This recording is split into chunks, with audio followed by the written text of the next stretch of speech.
하나님께서 우리 모두를 사랑하십니다. 하나님께서 우리 예배를 받으시는 줄 믿습니다. 이 시간 주의 말씀을 나누기 전에 좌우에 계신 분들을 마음을 열고 따뜻한 마음으로 그리스도의 마음으로 축복하고 격려하고 하나님 말씀을 나누기를 원합니다. 사랑합니다. 축복합니다. 우리 같이 격려하겠습니다. 힘내십시오. 하나님이 살아계십니다. 함께 기도해 드리겠습니다. 오늘 본문은 야곱이 고향을 떠나 20년 만에 다시금 고향으로 돌아오는 과정에서 발생하는 내용이 오늘 본문 내용이 됩니다. 부모 형제가 있는 정든 고향으로 금이 환양한다는 것은 여러분 매우 좋은 일 아닙니까? 그런데 야곱이 인생 가운데 풀어야 할 아주 중요한 문제가 하나 남아 있습니다. 그것은 바로 형 에서와 깨어져 버린 관계 문제입니다. 20년 전에 형 에서와 이런 문제가 있었습니다. 형이 사냥을 마치고 집에 돌아왔을 때 에서는 몹시 지쳐 있었고 허기진 상태였습니다. 그때 동생 야곱은 아마 부엌에서 음식 만들고 죽을 만들고 있었던 모양 같습니다. 허기진 형이 동생에게 죽을 좀 달라고 말합니다. 여러분, 가족 간에 형제 간에 얼마든지 가능한 일 아닙니까? 아니, 마땅히 들어주어야 할 내용이죠. 그런데 그때 야곱은 참 얄밉게 말합니다. 이렇게 말합니다. 형의 장자 명분을 주면 죽을 주겠다. 이렇게 말하는 겁니다. 형은 허기진 탓에 별 생각 없이 흔쾌히 수락합니다.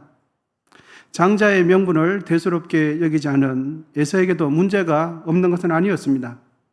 몇 년 후 이삭 아버지가 늙어서 세상을 떠나게 되자 이삭은 자신이 평소 즐기던 음식을 편안하게 먹고 힘을 내어서 장자 에서에게 마지막 축복 기도, 유언성의 가장 중요한 축복 기도를 힘있게 해줄 생각이었습니다. 그 대화를 조용히 듣던 어머니가 형이 사냥을 나간 사이에 동생 야곱을 형으로 가장을 하고는 아버지와 형을 완전히 속이고는 끝끝내 장자가 받아야 할 중요한 축복 기도를 가로채 갑니다. 사냥 갔다가 뒤늦게 돌아온 에서는 자신이 받아야 할 축복 기도를 얄미운 동생이 가로챘다는 걸 알고는 극심한 분노에 사로잡히게 됩니다. 급기야는 야곱은 자신의 목숨이 위태롭게 되었다는 걸 알고는 황급히 바다나람 삼촌 집으로 피하게 됩니다. 이 일이 20년 전에 있었던 일입니다. 야곱의 마음속에는 20년 전에 있었던 일이지만 여전히 현재 일로 남아 있습니다. 그런데 여러분, 야곱의 삶은 비단 장자의 명분 일만이 아니었습니다. 야곱은 늘 자신이 내가 실속 챙기는 일에만 몰두하는 인간이었습니다. 그는 어머니 뱃속에서 태어나는 그 순간부터 다른 사람의 발목을 잡고서 태어나는 그런 삶을 사는 인간이 야곱입니다.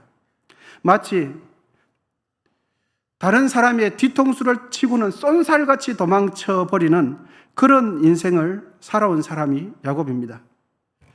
그런 삶이 몸에 깊이 배어 있는 이가 야곱이죠. 반드시 풀어야 할 20년 전에 있었던 문제 앞에서도 야곱은 늘 그렇게 해왔던 것처럼 지금의 위기 앞에서도 어떻게 하면 내가 유리할지를 먼저 생각합니다. 진실로 화해하기보다는 어떻게 하면 이 상황 가운데 내가 유리한가? 이것을 생각하고 어떻게 하면 그렇게 할 수 있을까? 방도하며 궁리하기 시작합니다.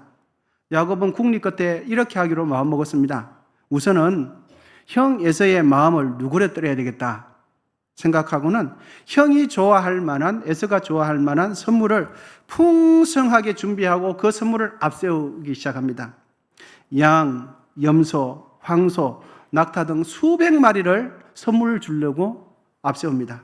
그리고 난 뒤에 혈연의 정을 유발시키기 위해서 자신의 일행과 가족을 차례차례 형을 만나도록 할 생각이었습니다.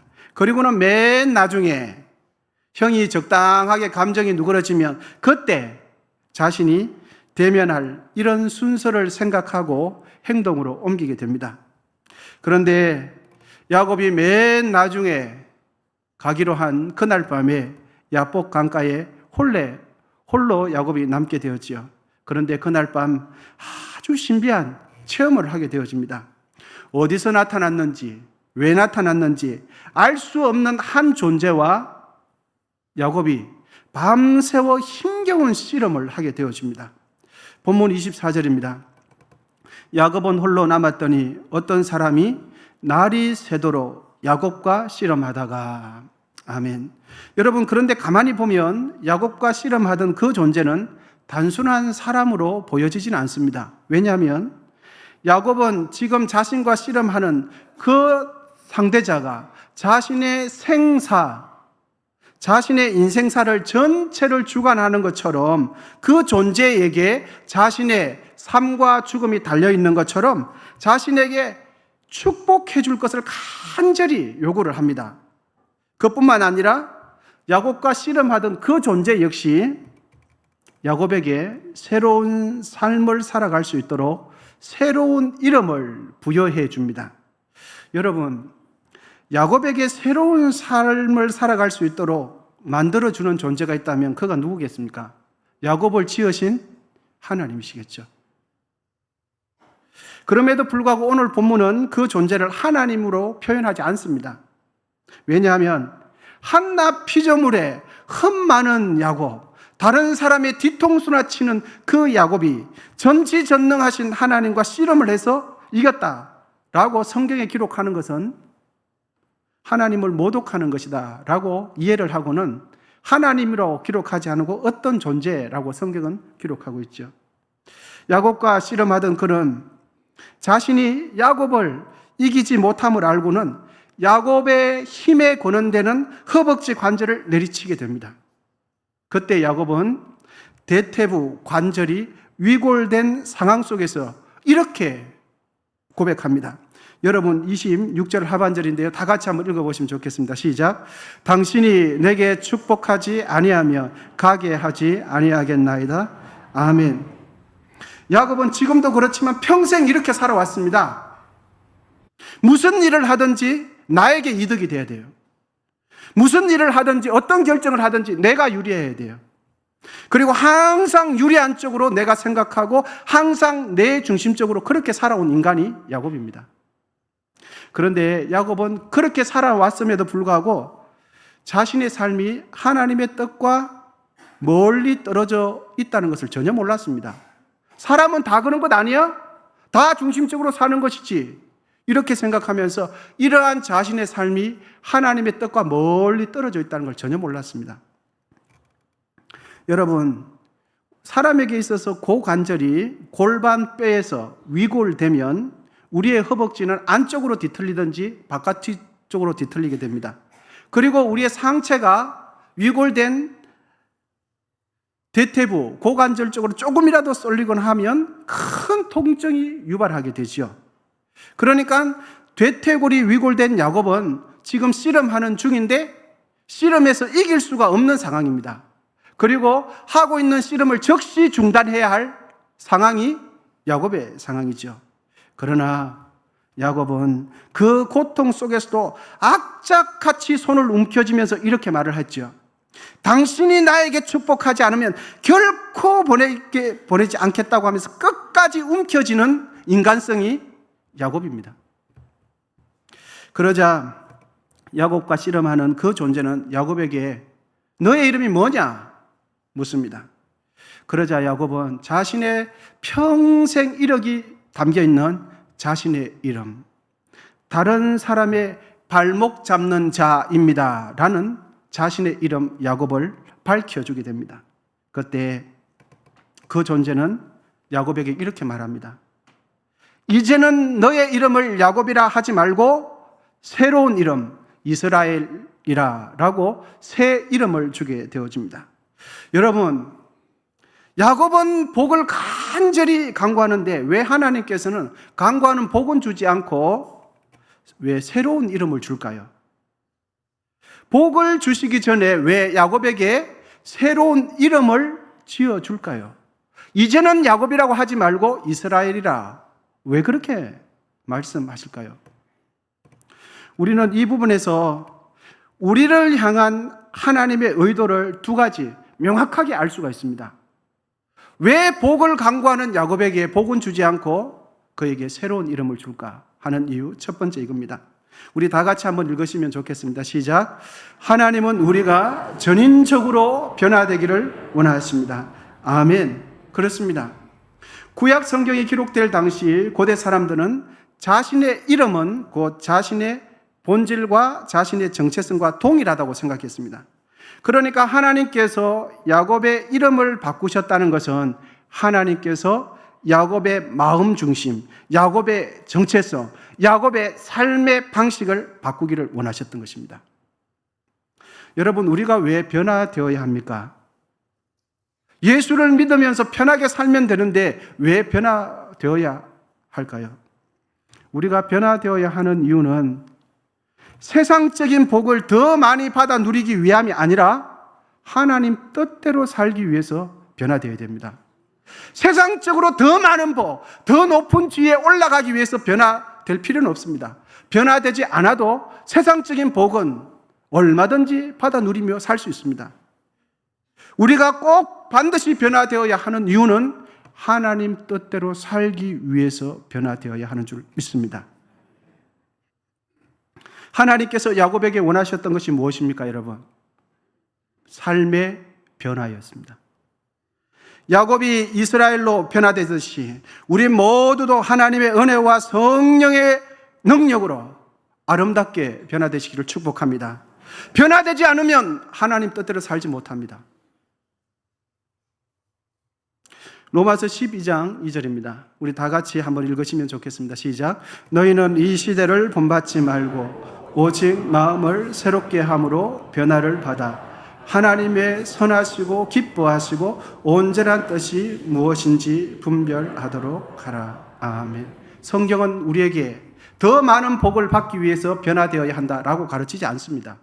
하나님의 뜻을 분별하고 그 뜻을 살기 위해서 변화되어야 한다, 새로워져야 한다라고 말씀하고 있습니다.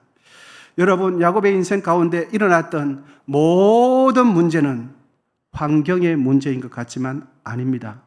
야곱의 내면의 문제입니다. 형 에서와의 갈등 역시 애매한 형 동생 차이인 것 같지만 아닙니다. 무엇이 문제입니까? 야곱의 내면의 문제였습니다. 야곱의 내면의 문제와 외부 환경과 만남으로 인해서 그의 내면의 변화되지 않음이 갈등으로 표출된 것입니다. 약복강 나루에서 하나님과 씨름하던 야곱은 이제 그의 내면이 변화되지 않으면 안 되는 코너, 궁지에 몰리게 되어 있습니다. 여러분, 이때 야곱은 무엇을 선택해야 할까요? 변화를 선택해야 할까요? 아니면 고집을 선택해야 하겠습니까? 그렇습니다. 야곱은 이 순간에 변화할 것을 선택하지 않으면 그는 하나님의 복을 담아내는 족장으로서의 삶을 살아갈 수 없습니다. 우리 모두는 하나님의 자녀임이 분명합니다. 그러나 하나님의 자녀된 우리가 하나님의 뜻대로 살기를 소원하지 않는다면 우리는 변화될 필요 없습니다. 변화되지 않아도 이 세상 복은 얼마든지 먹고 마시며 누릴 수 있습니다. 그런데 진실로 하나님의 말씀대로 살아가기 원한다면 변화를 선택하고 하나님 말씀대로 순종하는 것을 선택해야 합니다. 우리는 우리의 변화가 있지 않아도 세상 복은 얼마든지 누리며 살 수 있습니다. 하지만 우리의 삶 속에 진실로 하나님의 뜻을 쫓아 살기를 원한다고 한다면, 진실로 하나님 말씀대로 살기를 소원한다면 변화를 선택해야 합니다. 하나님 말씀대로 살겠다고 결정하셔야 됩니다. 여러분, 하나님께서 야곱에게 원하셨던 것이 무엇입니까? 혈혈단신에서 거부가 되는 것을 하나님께서 원하신 것이 아니죠. 하나님께서 야곱에게 원하셨던 것은 다른 이들의 복을 가로채는 인생이 아니라 다른 이들에게 복을 흘려보내는 인생이 되기를 원하셨습니다. 자신의 이득과 유익에만 집중하는 사람이 아니라 하나님의 뜻대로 행하며 하나님의 생명을 흘려보내는 사람이 되기를 하나님께서는 원하셨습니다. 이 세상에서 가장 가치 있는 복은 세상의 것을 더 많이 소유하고 나의 통장에 재물을 더 많이 쌓는 것이 아니라 우리의 인생과 삶이 하나님을 향하는 것이 복입니다. 아멘이십니까? 우리의 인생이 세상을 바라보지 않고 하나님께로 향하는 것이 여러분 복입니다. 그것이 생명입니다. 그것이 하나님께서 우리에게 원하시는 것입니다. 하나님을 향하시기를 바랍니다. 그럴 때 우리의 영혼은 아름답게 변화가 되는 것입니다. 야곱에게 이스라엘이라는 새로운 이름을 지어 주신 것처럼 하나님께서 우리에게 원하시는 것은 하나님께 통치받는 삶을 원하십니다. 우리의 삶이 하나님께서 주인 되시는 삶으로 우리의 중심이 그렇게 서가기를 하나님께서 원하시는 것입니다. 우리가 이 땅에서 가장 누려야 할 가장 중요한 복은 하나님을 섬기는 복입니다. 하나님을 섬기며 기뻐하며 그분께로 향하는 것이 우리의 영혼의 생명이며 우리가 누릴 수 있는 가장 큰 복이 되는 것입니다. 하나님께서 야곱에게 이름을 바꾸신 두 번째 의미는 이것입니다.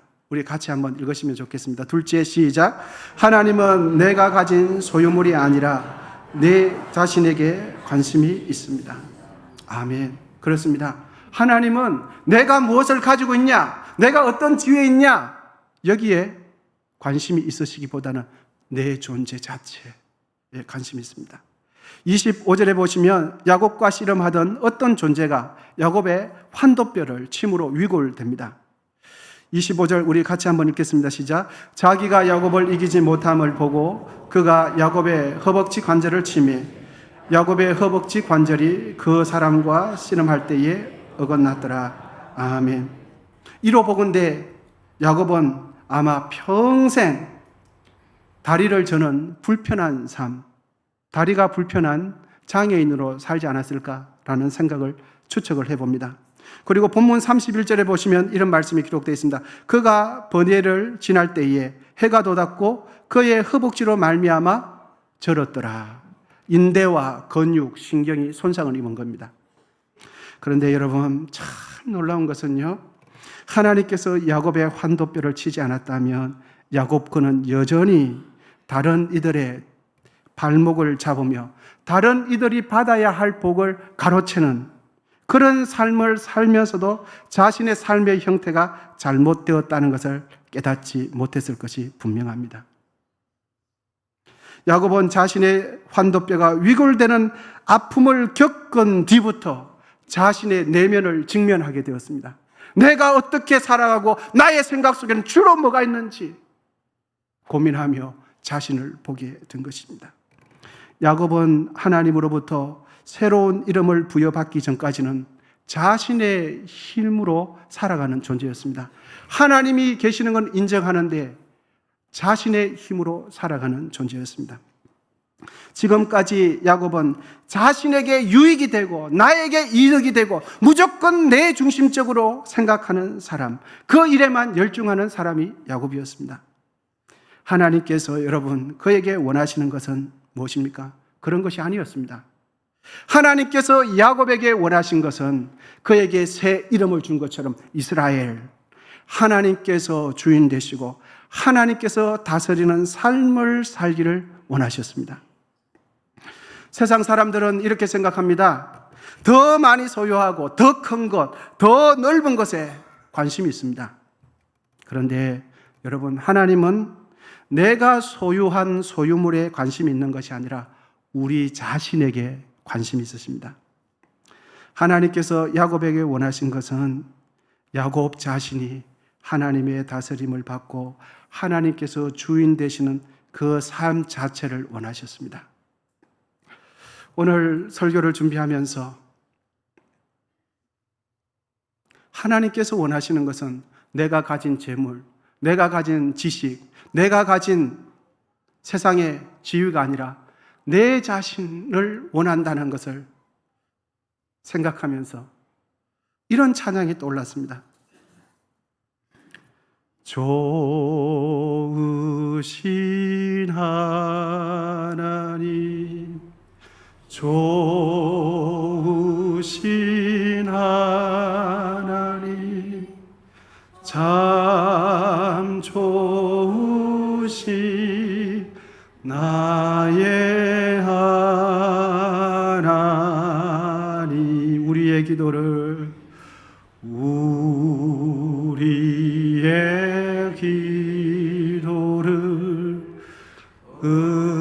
응답해 주시는 참 좋으신 나의 하나. 한없는 축복은 한없는 축복을 우리에게 주시니 참 좋으신 나의 하나님.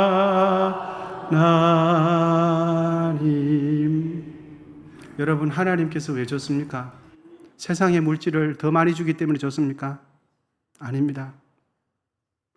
우리 존재를 사랑해 주시기 때문에 좋으신 하나님이 되는 겁니다. 찬송가 3절 가져 보면 한없는 축복을 주신다는데, 저는 이 한없는 축복이 우리 중심을 받아주시는 그 축복, 우리를 부족하지만 변함없이 변화되어서 하나님을 닮아가도록 우리를 이끄시는 그 축복, 끊임없이 우리를 인도해 주신 한없는 그 사랑. 여러분, 하나님 그래서 좋지 않습니까? 세상의 거 더 많은 복을 만약에 하나님께서 우리를 평가한다면, 나보다 더 많이 아는 사람, 나보다 학위가 더 높은 사람, 나보다 재물을 더 많이 가진 사람, 나보다 더 가문 좋은 사람은 비교했을 때 저는 하나님께 사랑받지 못해요.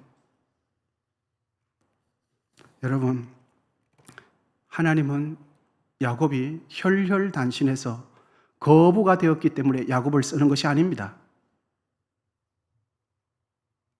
하나님의 관심은 야곱 자신에게 있었습니다. 오늘 본문에 보면 야곱이 어떤 사람과 싸워서 이겼다라고 기록되어 있지만, 여러분, 이 싸움은 우열, 성패를 가리는 그런 의미에서 싸움이 아니라 하나님께 야곱이 축복받고자 하는 그의 끈질김을 하나님께서 귀하게 여기셨다, 그런 의미에서 야곱이 이겼다라는 표현을 쓴 겁니다. 마치 이런 것입니다. 어린아이가 부모님에게 자신이 원하는 것을 끈질기게 조를 때, 거절을 여러 번 당했지만 끈질기게 조를 때 엄마는 어떻게 합니까? 그래, 알았어, 내가 졌다, 내가 졌어, 내가 너한테 졌어, 이렇게 말해주지 않습니까? 여러분, 잊지 마시기를 바랍니다. 하나님께서 우리에게 원하시는 것은 이 세상의 복을 더 많이 소유하는 것을 우리에게 원하지 않고, 우리가 하나님 뜻대로 살기를 원하십니다. 그리고 하나님 뜻대로 살고 싶어하는 우리의 중심을 원하십니다. 진실로 하나님께서 말씀하시면 넘어지고 자빠지도록 순종하리라 하는 이 중심을 원하십니다. 여러분, 야곱에게 다른 사람의 발목을 잡고 다른 사람이 받아야 할 복을 가로채고 다른 사람의 뒤통수나 치면서 쏜살같이 도망가는 이 야곱에게 새 이름을, 이스라엘이라는 새 이름을 부여해 주신 분이 누구십니까? 하나님이세요. 야곱을 이스라엘로 바꾼 것은 하나님께서 그의 이름을 바꿔주셨어요. 그의 정체성, 그의 삶을 하나님께서는 이제는 바꾸실 것입니다. 야곱은 이제 12지파의 조상이 되고 이스라엘 민족의 근간이 되는 12지파의 어버이가 될 겁니다. 그 하나님 나라를 위해서 야곱은 변화되지 않으면 쓰임받을 수 없습니다. 우리의 삶을 변화시키고 우리의 인생을 더욱 아름답게 만들어주시는 분은 여러분 하나님이십니다. 하나님을 의지하시길 바랍니다. 그리고 부족하지만 하나님 말씀하시면 순종하겠습니다. 넘어지고 자빠지고 깨어지더라도 다시금 하나님 말씀에 순종하겠습니다 라는 이 마음을 우리 주님은 우리를 보십니다. 그리고 그 중심을 보시고 성령을 부어주시고 우리의 삶을 승리로 이끌어 가십니다. 하나님은 진실로 우리를 인도하시며 우리에게 새 힘을 주시며 새롭게 해주시는 분이 하나님이세요. 야곱의 이름을 바꿔주신 분, 우리의 인생도 바꿔주십니다. 그 하나님을 믿으시기를 바랍니다. 한 가지 예화를 들려드리고 이제 말씀을 마치고자 합니다. 꼬마 감자가 엄마 감자에게 물었습니다. 엄마, 나 감자 맞아? 이렇게 물었습니다. 그러자 엄마 감자는 아주 심플하게 당근이지 이렇게 대답했습니다. 그런데 여러분 웃지 마십시오. 그 길로 꼬마 감자는 가출해버렸습니다. 왜냐하면 엄마가 자신에게 당근이라고 말했다고 자신의 정체성이 흔들린 겁니다. 그래서 집을 가출해버리고 말았습니다. 가출했다가 이 꼬마 감자가 다시금 집으로 돌아왔습니다. 다시 한번 이 꼬마 감자가 할머니 감자에게 물었습니다. 할머니, 나 감자 맞아요? 그랬더니 그 할머니는 경상도 출신의 할머니라 이렇게 대답했습니다. 오냐, 오야, 오야 이렇게 대답한 것입니다. 그 길로 꼬마 감자는 여러분 어떻게 했습니까? 가출했습니다. 왜냐하면 할머니가 나보고 오이라 그랬다고, 오야 이렇게 했다고 그 꼬마 감자는 가출해버렸습니다. 여러분, 우리는 누굽니까? 우리는 하나님께로부터 새 이름을 받은 하나님의 자녀 아닙니까? 생명 되시는 하나님의 말씀대로 살아야 할 존재가 우리 아닙니까? 세상적인 복을 더 많이 받기 위해서 우리가 변화될 필요는 없습니다. 세상적인 복은 변화되지 않아도 지금도 받아 누리고 계시지 않습니까? 그런데 하나님 뜻을 이루며 살아가는 이 복은 변화되지 않으면 살아갈 수 없습니다. 우리의 목적은 내가 더 많이 복을 받는 것이 아니라, 이 세상에서 더 높아지는 것이 아니라, 내 중심적으로 복을 받는 것이 아니라 하나님께서 우리에게 주신 그 영원한 생명을 흘려보내는 것입니다. 그 생명을 흘려보내기 위해서 우리는 변화되어야 하는 것입니다. 우리가 변화되어야 할 이유가 바로 여기 있습니다. 우리는 변화되지 않으면 하나님 말씀대로 살아낼 수 없고 주위 사람들을 복음으로 살려낼 수 없습니다. 세상적인 복, 세상 사람들이 먹고 마시는 복, 누리는 복은 변화되지 않아도 받을 수 있습니다. 여러분, 이대로 사시겠습니까? 아니면 하나님의 영광을 위하여, 나를 살리신 그 생명을 위하여 오늘 본문에 있는 이 야곱처럼 아름답게 변화되기를 원하십니까? 기도하시겠습니다. 하나님 아버지, 감사합니다. 우리의 삶이 더욱 주님을 닮게 하시고 우리의 변화된 모습 자체가 하나님께 영광이 됨을 깨닫게 하시니 감사합니다. 내 중심적으로 바라보며 내 이득만을 바라보며 그렇게 살았던 나의 관점이 아니라 이제는 하나님의 관점으로 나를 바라보게 하시고 우리 인생 가운데 하나님께서 주시는 평화와 만족, 행복을 누리며 살아갈 수 있도록 도와주시고 우리의 삶 자체가 하나님께 영광이 되게 하옵소서. 우리 구주 예수 그리스도의 이름으로 기도하옵나이다. 아멘.